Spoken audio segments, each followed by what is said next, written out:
So one thing that's happening right now that I'm seeing is people that are near retirement are kind of freezing when it comes to deciding how to make plans, invest their money, whether they can count on Social Security being there. Now, do I think Social Security is going to be there for them? Yes, I do. But I understand why people are afraid. I understand why they feel that they've been left out in the cold and why they don't trust the decisions that are coming out of the government anymore. You know, I used to use the euphemism Washington back when it was kind of a bipartisan mess. I'm not using that anymore. People are afraid of this regime.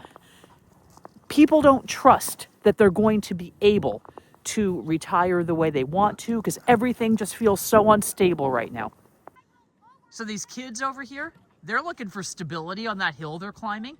They're going to sled down that hill. The snowplows push that all into the center of a cul-de-sac, and the kids love it. They think it's great. I think Marshall's pretty happy out here too. So what I was saying there, you know, Americans have been told by the financial services industry, and I'm including many independent advisors at this point, that everything's going to be okay. Just invest in an allocated portfolio, balance it with U.S. stocks, international stocks, some bonds, and everything's going to be okay. I actually believe that. I'm saying it in a little bit of a mocking tone. I've said it too myself for years. Problem is that message doesn't always resonate with people, and it especially doesn't resonate at a time when people are feeling that things are chaotic. You feel like markets are going to crash because there's nobody in charge who knows what they're doing. Quite the opposite, in fact. I know a lot of people feel like. And I know I've kind of been harping on this a little bit lately, that there's this idea that you just got to be logical, stay the course. That's actually correct. But the problem is people feel a disconnect between what the financial services industry is telling them and what it is that they're perceiving out there. And to just kind of scold people and lecture people and say, you know, just be a good little investor there. Keep your allocation. Don't worry. You're going to be okay. That just feels off. And I have to say, I think that's some pretty big arrogance on the part of the financial services industry. I've taught market history for many years now as an advisor, as a writer. And I know that when you go back and you look at all the terrible things that have happened throughout history, right? Wars, depressions, all kinds of geopolitical instability, 9/11, over time, markets do go up. In fact, we're seeing markets go up right now, okay? Markets have been up in the past year. I'm speaking in January 2026, so the regime has been in office for a year, and markets have gone up. So I think that though right now, that's cold comfort. Little pun on the cold weather right there.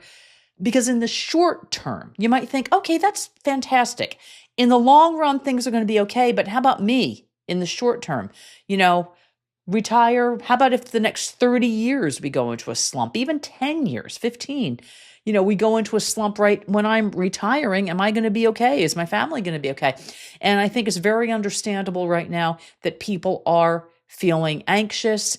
And I think the financial services industry, the investment advisor industry, the financial planning industry has to acknowledge this and not just show people charts of stocks going up and say, hey, here's what continues to happen.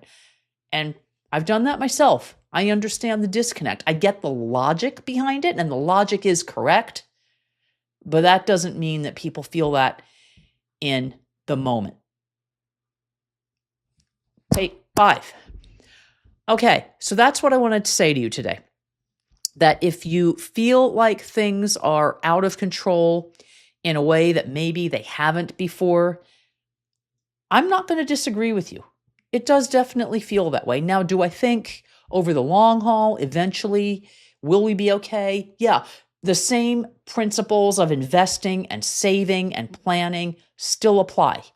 You know, do you have to take factors like interest rates into account to a degree, the economy, Yeah. Do we have to take factors like the cost of healthcare into account? Housing? Yes. There are many things specific to the moment and also some very worse things that just feel downright frightening. I do agree with that. However, I think the financial services industry, and I count myself as part of this, we need to do a better job of acknowledging how people are feeling and then working with that in terms of the traditional time tested planning principles. And if you feel like maybe you have to be a little more cautious in the short run, maybe we need to figure out how to incorporate that into your plan so you do feel safer, feel more confident in the face of some things that feel uncontrollable right now. All right. Thanks for watching.